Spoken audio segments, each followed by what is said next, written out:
Welcome back again. Let's see who's here today. Oh, who are you? An elegant office worker.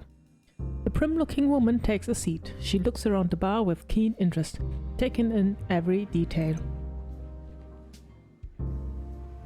Wait until she's done. After a few more seconds, her eyes go over all the neatly stacked bottles behind you, before finally her gaze meets yours. The inquisitive look changes to a polite, slightly embarrassed smile. Sorry, I've never been to an illegal bar before.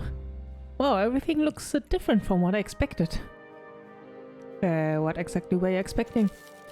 The articles I've read on alcohol consumption in Bukovi mostly mention seaside pubs filled with salty sailors drinking foaming ale, and fancy hotel bars serving cocktails to aristocrats. We're aiming for something more refined. I can definitely tell. The decor, ambient and style all seem carefully selected to ensure a feeling of class, while remaining subtle enough to make everyone feel welcome. A bit formal there, but that sounds good. Thank you. I've always found it hard to sound natural when I speak. Lots of facts and too much information. That's why my job is kinda perfect for me though. It's all information all the time. Oh, journalist? The polite smile remains, but the girl's eyes twinkle mischievously as she waits for realization to dawn on you. Ilya. I told you I would come visit. I was curious and wanted to see who had been using these STAC at this place. And of course, I never had a proper cocktail before, so I'm quite excited to try one. So what would you like to try? Gosh, I'm not quite sure what to order. What sort of flavors do you usually enjoy? I find sweet things very comforting. I'm not sure yet how well I can tolerate alcohol though. Is that helpful? Gosh. Okay, Ilya Rice Karenina. Alright. Okay, so sweet, but not as strong. Well, I mean, the mint punch. Again? We already have two... Oh, wait. No. That is not sweet enough for you. Oh, well, wait. Your alcohol tolerance is quite high, actually.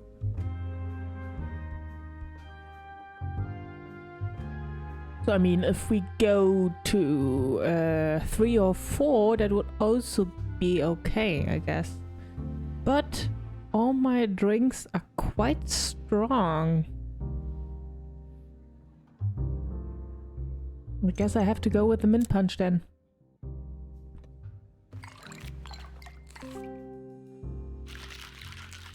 Just to see if you can handle it.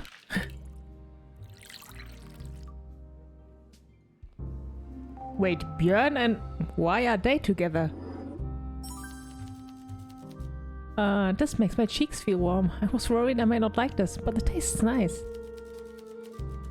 It's not often I have the opportunity to explore places like this in the evening. I could get used to this. Who is currently operating the STAC now? I encourage you to find it out. First-hand resources and personal experience are so much less subjective than discussion over alcohol. This was all very nice. I look forward to future conversations, either on the STAC or in person.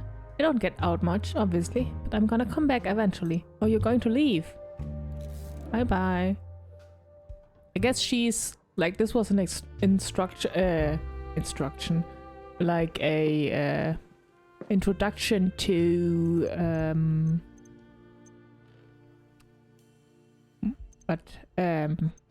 to the next case, maybe? Okay, so... she's still there. Wait. I thought a different person would be there. Well, that's weird. Okay, let's see. Not that many people today. Mr. Floard. Good evening to you. Yes, indeed. Good evening to you, Mr. Johansson. I trust you are enjoying the nightcap. Aye, it's grand. You can't beat a place where you can't get a good baby. Especially if it... oh god. If it... What? If a Disney cost you a small fortune, what does this mean? I am terribly sorry. I must confess, I struggle with the dialect at times. I'm not sure I understood much of what you said. Yeah, me neither. Aye, sorry about that. After a few drinks, the accent gets stronger. I'm used to talking slow and clear for everyone in Tzada, but I forgot myself after a few. I mind myself from now on. Oh, don't worry at all. Some colloquial flavor adds to the multicultural ambience. Aye, right. You know, the influx of foreigners has made many of my contemporaries nervous. They worry that having so many new people in the city will dilute our culture, but I think skilled workers are essential. You work in the smelter, correct? Not in the smelter, Mr. Florida. That would be a wee bit too hot. But I work with sheet metal, aye. An essential job for Tzada infrastructure and logistics, I assume. Your friend Lucas has a vital job at the bank. Finance is also essential to the future success and prosperity of Tzada. Aye. So you're both contributing to the future of our country. To different degrees, obviously. Tell me, what is your family like back in Scotia? Are your mother and father still alive and together? My dad's dead, I mean. My mother's away with the fairies. What? She's mentally ill? She's not quite right in the head. She has some trouble with thinking clearly, but she's still my mother, you know. I do. Look, Mr. Florida, I can see you are very wary of me. You're worried I might cause bother in your lovely bar, and you're keeping an eye on Lucas, making sure he's not falling in with the bad crowd, but I keep my nose clean. Lucas deserves more than just someone who keeps their nose clean, Mr. Johansson. He deserves the very best company. Well, he's not getting the best, Mr. Florida. Not the most refined, most charismatic, literate, or smartest, and certainly not the richest. But with me, he has the most loyal, honest, and gentle, and I don't know what else to say. No need to say anything more, Mr. Johnson. I will take you at your word, and keep my eye on you to make sure you live up to it. Oh god. Very threatening. Fair enough. Did you have to be so mean to him? Alright, so we have one we can interrogate. And two people who are like, just there. Wait, you're smaller than I thought. You can't even reach the ground. Evening. Evening Björn. Let's get you something to drink. Let's see. You don't have to be drunk again, so I'll serve you your best. Or my best, really. Evening prayer.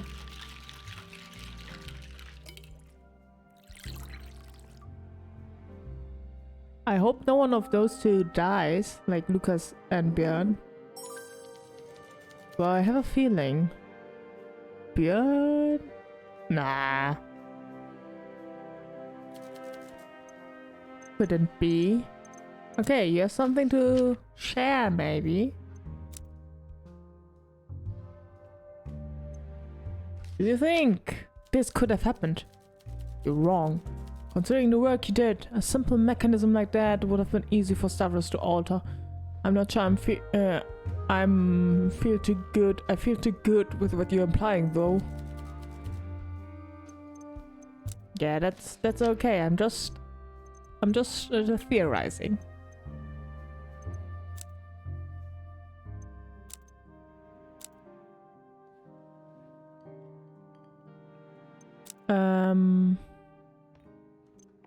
Did he talk about his past? Speaking ill of the dead is a bad form. Spreading gossip about them is worse. I won't be partaking in that, partner. Ah, come on. It's fine. Have you heard of the murder? The lad's a bit of a numpty, I give you that. But just between you and me, I get it. Who'd want to watch a grim affair like that? Ah, you mean Killian's opinion of it, okay. Plenty of people love tragedies. People that have never experienced any reruns, maybe. I like how the drinks... Oh yeah. I thought he had something to add, but no. No. Of course not. Just facts right now. I read about that in the papers. Horrible situation. I'm glad Lucas isn't the opera-loving type. He wouldn't have handled seeing that very well, I reckon. Alright, bye-bye. We haven't found anything out. Vincent! Let's start with giving you a drink.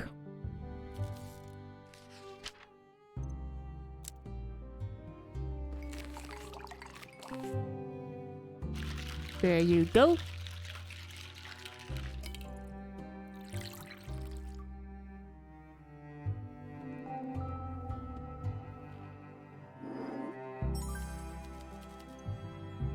Delightful, delightful.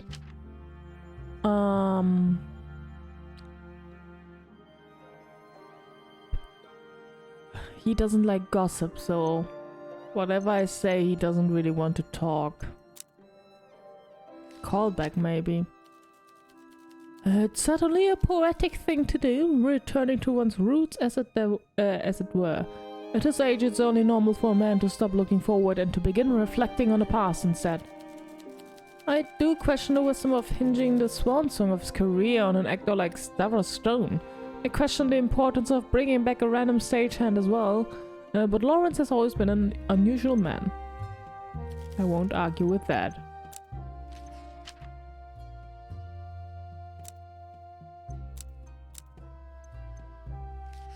What do you think of Killian's opinion? And does it really come as a surprise to you that the boy is a shameless Philistine? Killian Durant is practically the poster child for the saying that money can't buy taste. You wouldn't know good art if it hit him in the face. No, really no one has a good opinion. He's just a bit naive and childish, I guess.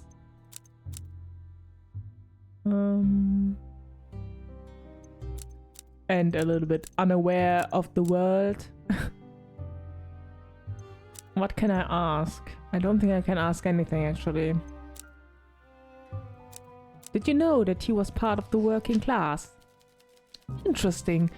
A thespian and a metalworker. No, there's two worlds that don't often collide, I imagine.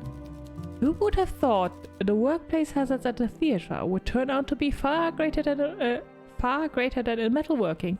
Certainly not me. Me neither. And he's gone. Alright, let's get to the star of tonight. Reese. Evening, evening. I still have so many questions to ask you. Well, let's get the drink first.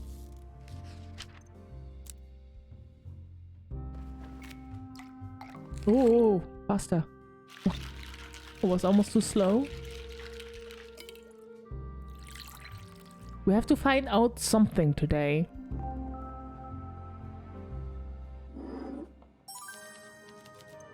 So one question more.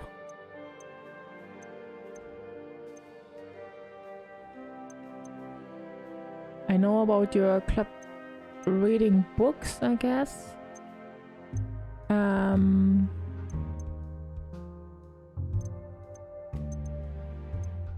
Which new position? Have you always loved opera? Goodness, no. But you work in the theater? Yes, work. So it's not your passion? Hardly. It was my job. I never find another theater job, and I feel about it the same way.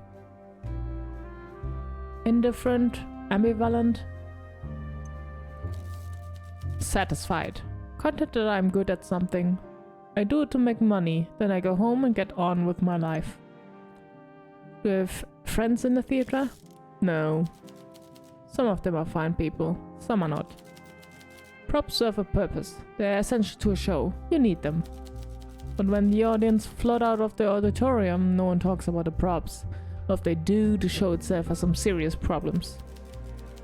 The props do their job, and when they do it well, no one notices them. Like you? Precisely. The only difference is, after the show, the props just stick around. Meanwhile, I see friends read, dream dark dreams, and enjoy a drink in a speakeasy. And maybe, if I'm lucky, have a sparkling conversation about subjects more interesting than my work at the theater. I'm never sure what kind of topics you discuss. People are also different. Right, I have questions. About the callback exit stage, this one. Did you know that you were going to let go? Yes, well, it is what it is. It had been clear to me for some time that the Maverick was not going to be where I spend the rest of my career anyway. You're not resentful. Why would I be? The prospect of not having to work with Olivia Carmine again is a balm for any bruised ego. I'm never sure what kind of... blah blah blah. Really? That's it? That's all you're going to say?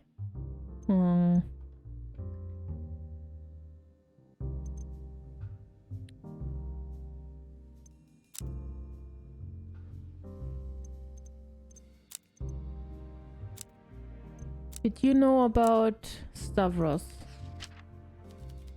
It does sound plausible. Handling the material daily for several years would likely result in skills comparable to mine. That's it? Oh god, we found out nothing! One more action. I have still so much to talk about. On one hand, I want to ask about the threats. On the other, I also want to talk about the callback and if he saw Stavros at the prop table as well.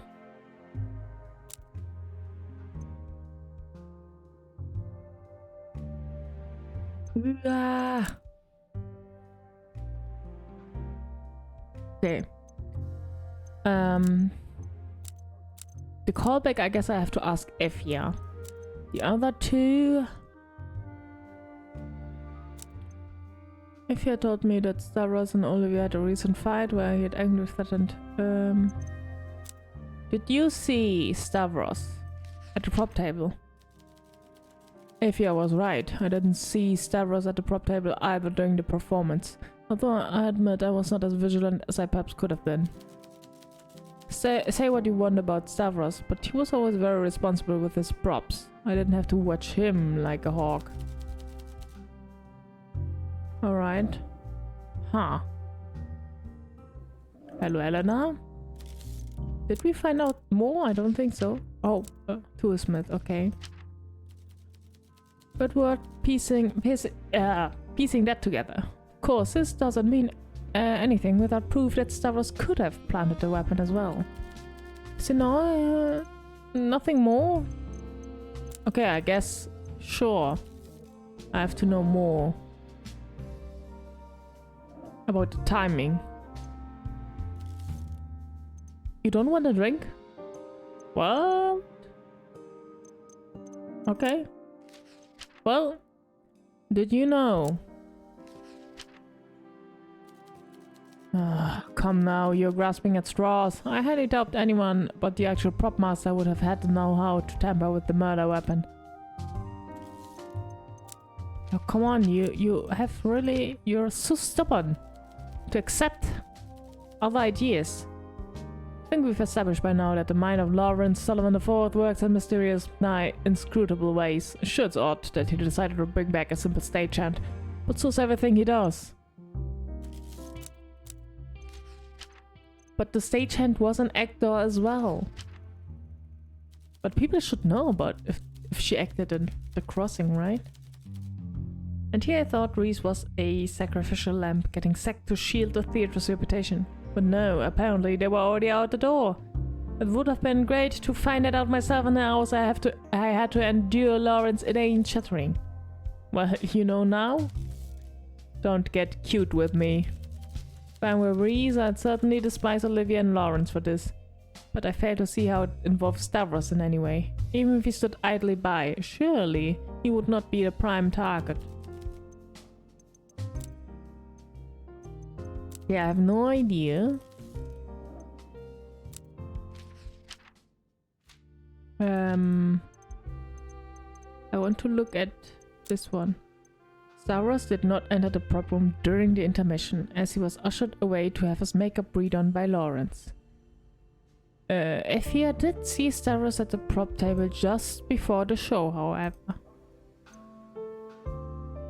Wouldn't he have tampered with it at that time? I don't know. Okay, maybe I didn't see some points. Let's look at this again.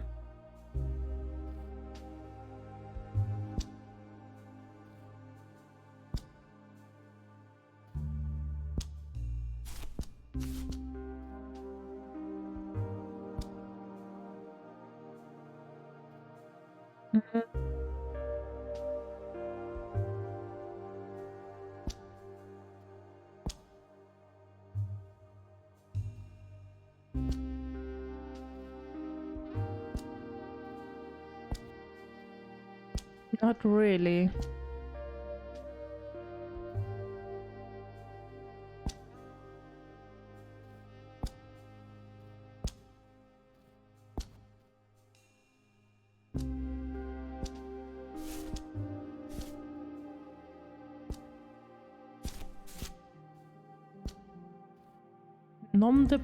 We have no idea about Gale the Winter yet. We have to get some trust in Lawrence first. And then Murder at the Opera. I could just try out every piece of evidence, but is that really like... That's not really the point, is it?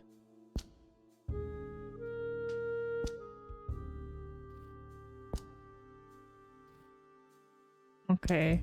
It has nothing to do with the veiled threat. Could have.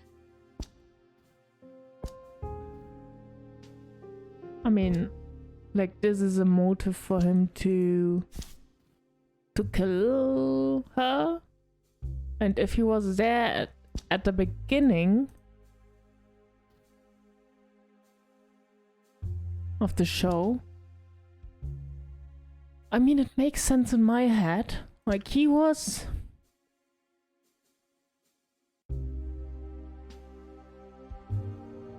Just before the show, he exchanged a prop with the real one because he still had a grudge against Olivia.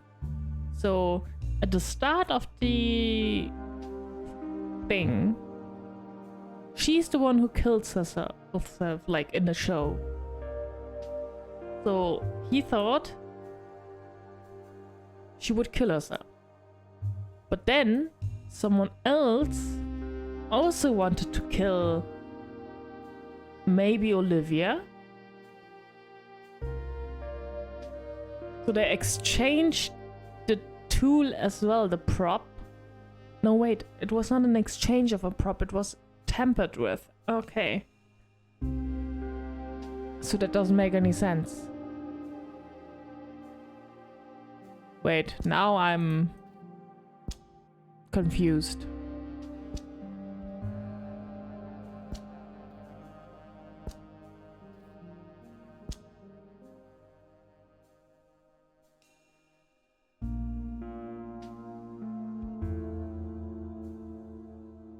Suggesting the dagger was brought into play during the intermission. So it was a different dagger, right?